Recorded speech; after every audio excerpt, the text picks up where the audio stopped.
آج کل ہر شخص یہ ثابت کرنے میں مصروف ہے کہ میں تم سے بہتر ہوں۔ خلوص اور اچھائی صرف الفاظ میں نہیں، اپنی نیت اور فطرت میں بھی پیدا کریں تاکہ آپ لوگوں کے عیب نہیں، ان کی خوبیاں دیکھ پائیں۔ دعا میں تاثیر آپ کی طلب سے آتی ہے اور تاخیر آپ کی بہتری کے لیے ہوتی ہے۔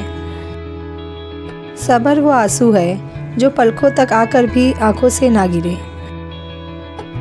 مشرق سے مغرب کا مالک، ارض و سما کا خالق، جو بخشنا چاہے تو 100 سال کے گناہ ایک پل میں معاف کر دے، پلٹ کر نہیں پوچھے کہ دوبارہ تو نہیں کرو گے۔ انسان کو زیب نہیں دیتا کہ جب اس کا اللہ رب العزت کمال کا مہربان اور خبر گیر ہو، پھر بھی بندہ بے آس اور بے یقین ہو۔ انسان کو وہی شے تکلیف دیتی ہے جس کے بارے میں اس نے سب سے زیادہ توقع رکھی ہو، لیکن بندہ اپنے رب سے توقع رکھے تو وہ اس کی تکلیف کو آسانی میں بدل دیتا ہے۔ لوگوں کی خفیہ سازشوں سے پریشان نہ ہو، کیونکہ اللہ تعالیٰ کی تدبیر اور چاہت سب پہ بھاری ہے۔ زندگی کبھی بادشاہ نہیں ہونے دیتی، سب کچھ دے کر بھی ہمیں فقیر ہی رکھتی ہے، کسی نہ کسی سے محروم اور کسی نہ کسی کے لیے ترستا ہوا۔ اگر تمہیں خدا پر بھروسہ ہے تو امید پر بھی ہونا چاہیے، کیونکہ امید خدا کا عطیہ ہے اور ہم فانی انسانوں کے پاس سب سے بڑا سرمایہ امید ہی ہے۔ حاصل کی ناقدری اور لا حاصل کی حسرت ختم ہی نہیں ہوتی۔ صبر ایسی چیز ہے جو کسی کا بھی غرور توڑ دیتی ہے۔ کچھ لوگوں کو صفائی دینے کے بجائے اگر ان کا صفایا کر دیا جائے تو زندگی میں کافی سکون ہو جاتا ہے۔ ہر بار برداشت کرنا اور مسکرا کر آگے بڑھ جانا ممکن نہیں ہوتا، کئی بار ہم بکھر بھی جاتے ہیں، پلٹ کر جواب دینا بھی پڑ جاتا ہے۔ سجدے میں نہیں جاؤ گے تو ڈپریشن میں ہی جاؤ گے نا۔ مجھے زندگی کا اتنا تجربہ تو نہیں، پر سنا ہے سادگی میں لوگ جینے نہیں دیتے۔ جو انسان پہلے سے ہی ٹوٹا ہوا ہو، پھر اسے اس بات سے کوئی فرق نہیں پڑتا کہ سامنے والا اسے مزید کتنا توڑے گا۔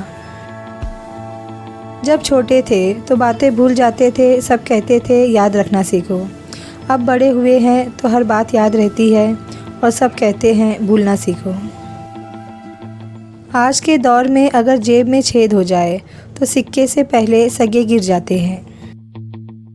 کمزور وقت میں اپنے راز کسی کو مت دو، لوگ اس کا استعمال آپ کے اچھے وقت میں کرتے ہیں۔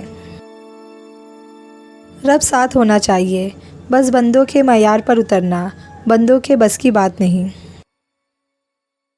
کمال کی بات یہ ہے کہ لفظوں سے خاموشی ٹوٹتی ہے اور لفظ ہی خاموش کر دیتے ہیں۔ ماں باپ کا گھر بکا تو بیٹی کا گھر بسا، کتنی دل خراش ہے یہ رسم جہیز بھی۔ مسکراہٹیں جھوٹی بھی ہو سکتی ہے، انسان کو دیکھنا نہیں سمجھنا سیکھو۔ جو دن اللہ کی یاد سے شروع ہوتا ہے وہ دن تمام دنوں سے بہتر ہوتا ہے۔ پردہ اور حیا میں فرق۔ حیا آپ کو کسی کے پاس جانے نہیں دیتی، پردہ کسی کو آپ کے پاس آنے نہیں دیتا۔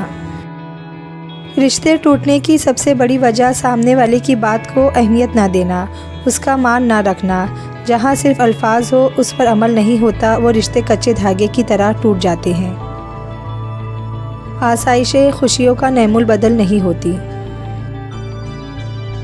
کچھ لوگ اس لیے ہنستے ہیں کیونکہ وہ جانتے ہیں کہ ہنسنا آسان ہے، بجائے اس کے کہ وہ دکھی ہونے کی وضاحت کرے۔ تعلق کی کتاب میں پہلا لفظ ایمانداری کا تحریر نہ ہو تو آخری صفحے پہ جدائی مقدر بن جاتی ہے۔